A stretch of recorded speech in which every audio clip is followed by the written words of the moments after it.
এই ধরনের আরও অনেক ভিডিও পেতে চ্যানেলটি সাবস্ক্রাইব করে বেল আইকনটি প্রেস করে পাশে থাকবেন প্লিজ।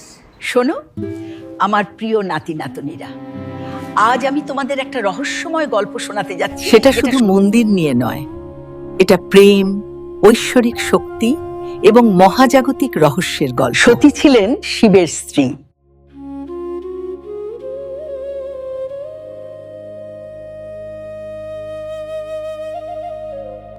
কিন্তু সতীর বাবা দক্ষ শিবকে গভীরভাবে অপছন্দ করতেন। একদিন দক্ষ একটি দুর্দান্ত যজ্ঞের আয়োজন করেছিলেন, কিন্তু তিনি শিবকে আমন্ত্রণ জানান। সতী তখনও বাবার বাড়ি গিয়েছিলেন, কিন্তু সেখানে তিনি দেখলেন সবাই শিবকে অপমান করছে।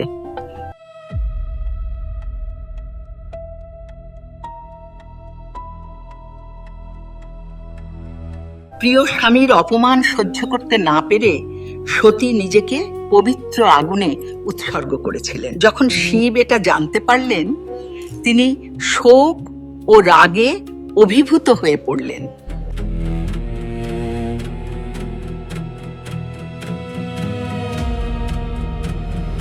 সতীর দেহ কাঁধে নিয়ে তিনি তার ধ্বংসের মহাজাগতিক নৃত্য শুরু করেছিলেন।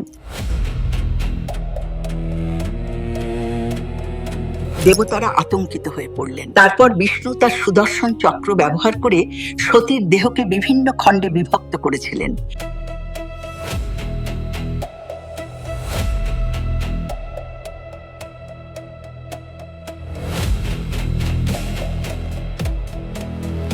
যাতে শিব শান্ত হতে পারেন। আর তুমি কি সবচেয়ে বড় রহস্যটা জানো? যেখানেই সতীর দেহের অংশ পড়েছিল, সেখানেই একটি পবিত্র শক্তিপীঠ তৈরি হয়েছিল।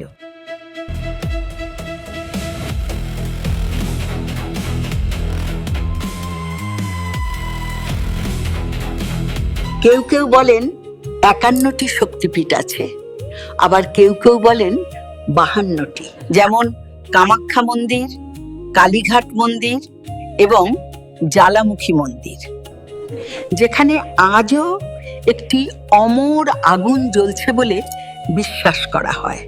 কিন্তু আমার প্রিয় নাতি নাতনিরা, এই গল্পটি কেবল দুঃখের নয়, এটি আমাদের শেখায় যে ঐশ্বরিক শক্তি কখনো অদৃশ্য হয়। ভালোবাসা, ভক্তি এবং আধ্যাত্মিক শক্তি সারা বিশ্বে ছড়িয়ে পড়ুক, ঠিক যেমন শক্তিপীঠগুলো নিজেই।